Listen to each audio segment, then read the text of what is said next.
안녕하십니까, 심우철 교수입니다. 자, 이번 TCC는요 합격으로 가는 영어 학습법입니다.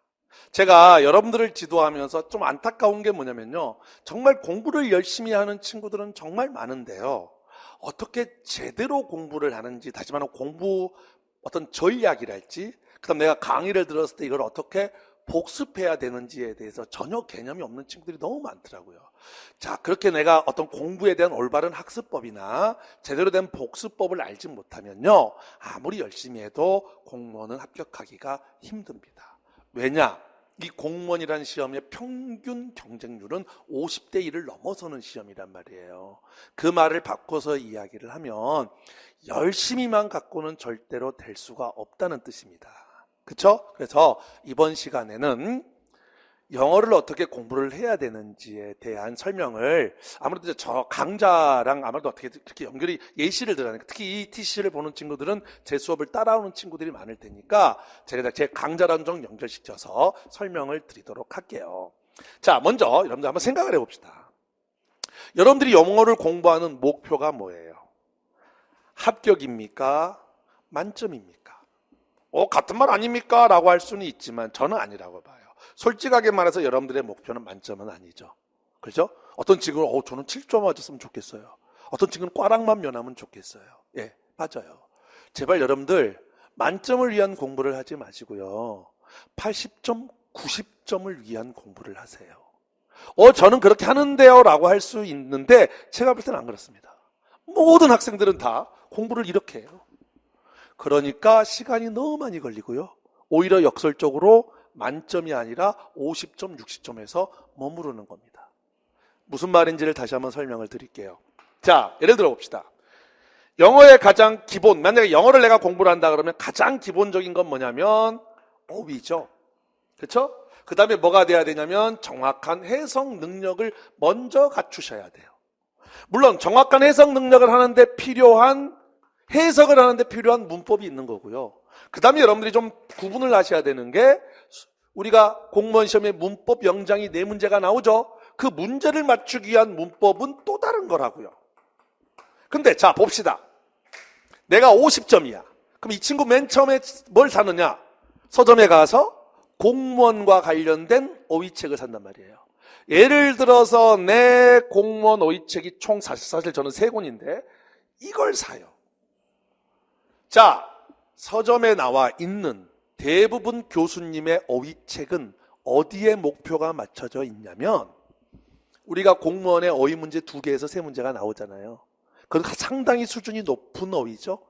거의 한 대학교용 어휘죠. 거기에 맞춰져 있어요.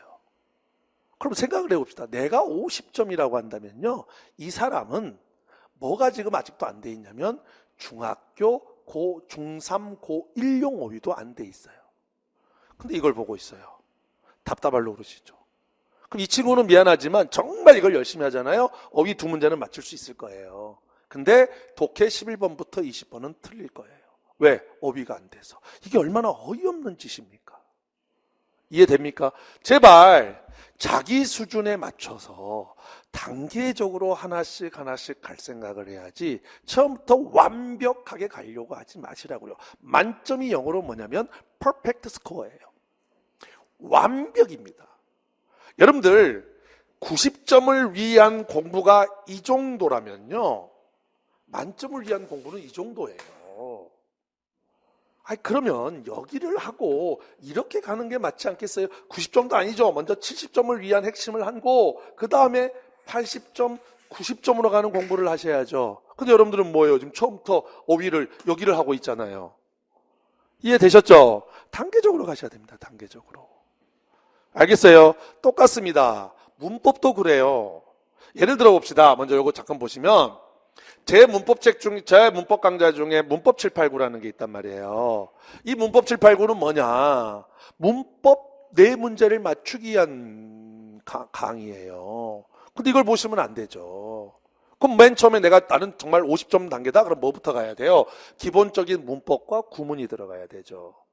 그게 뭐냐면 선생님 같은 경우는, 저 같은 경우는 7030이란 말이에요. 7030 구문 독해편이 바로 그거란 말이에요.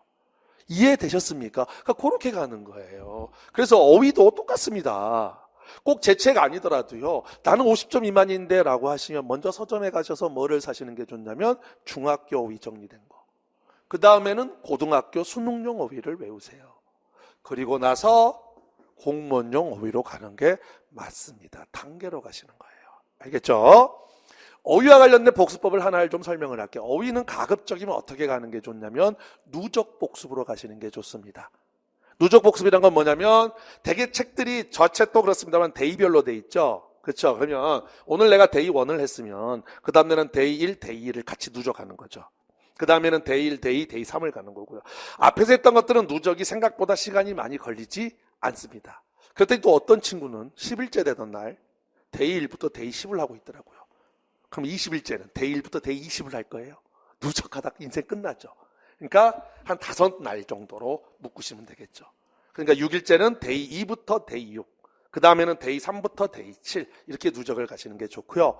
이거 누적 가기 전에 그리고 한번 내가 외울 어휘책을요. 그냥 간단하게 한두 번만 단어 써보고 뜻 써보고 이렇게 간단하게 빠르게 한 번을 보는 것도 나쁜 전략이 아닙니다. 왜? 단어라는 건 처음부터 100% 외워도 또 잊어먹게 돼 있어요. 단어는 까먹습니다. 그래서 어휘는 여러분들이 시험 보는 전날까지 계속 갖고 가는 거예요. 알았죠? 그러니까 먼저 한번 간단하게 한번 훑어보고 빠르게 그리고 다시 이제 어느 정도 익숙해지면 꼼꼼하게 이렇게 누적으로 가시는 게 좋습니다. 이해되셨습니까? 자, 두 번째.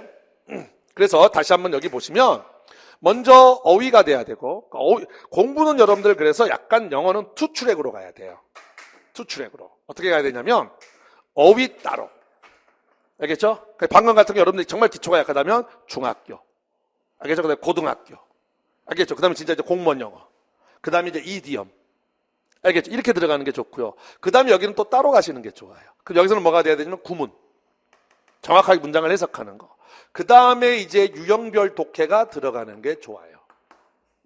문법보다 여기를 먼저 정복하는 게 좋습니다. 요거까지가 이제 정복하는 게 아까 말했지만 제가 7040 구문 독해 편이고요. 자, 이게 되고 나면 그 다음에 이제 문법을 들어가시는 게 좋습니다. 그러면 문법도요, 여러분들 생각을 해봅시다. 자, 문법 풀이의 가장 큰 문제점이 여러분들 뭐냐면 어느 정도 내가 문법을 공부를 했어요. 그렇죠? 자, 문법 공부를 했는데 문제를 풀면 틀리죠? 해설을 봤더니 알겠단 말이에요. 근데 그 다음에 또 문제를 푸는데 그 상황이 또 나왔는데 또 틀려요. 해설을 보면 또 알아요. 자, 이건 생각해 봅시다. 여러분들이 문법을 아는 거예요? 모르는 거예요? 모르는 게 아니라 아는 거죠. 그 문법에 대한 내용은 알잖아요. 근데 틀리죠. 그럼 이건 뭐가 잘못된 거예요? 문제풀이 전략이 잘못된 거죠. 그러니까 문법은 여러분들 정확하게 어떻게 공부를 하셔야 되냐면 먼저 문법이 그 시험 문제에 나오는 개념들, 그 내용들을 당연히 공부를 해야 되고요. 그 다음에는 문법을 푸는 전략을 여러분들이 제대로 찾고 들어가셔야 돼요. 예를 들어 봅시다. 앞에 제가 커리큘럼에서 설명을 했지만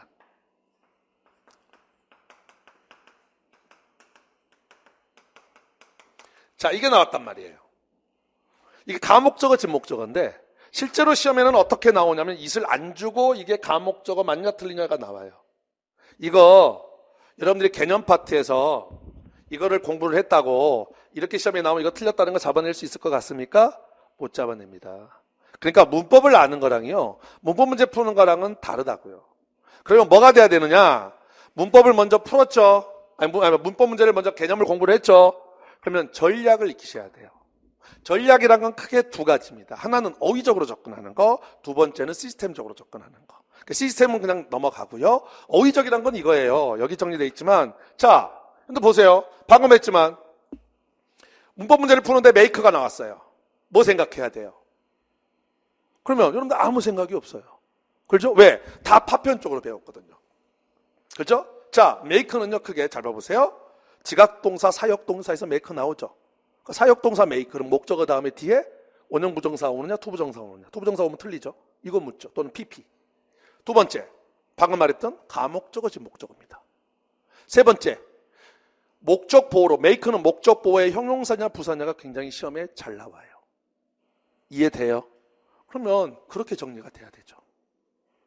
그러니까 요것 따로 요것 따로 요것 따로를 문법에서는 부분 배운단 말이에요. 이걸 다시 어휘적으로 여러분들이 정리가 되셔야 돼요. 그래서 선생님 같은 경우는 문법 7, 8, 9 다음에 방금 말했던 어휘적으로 들어가는 어휘용 문법, 어휘적으로 정리하는 어휘용 문법이 들어가는 거예요. 그래서 이거 두 개를 합치면 보통 선생님들 문법 강자 수가 돼요. 그보다 더 적습니다, 사실은. 알겠죠?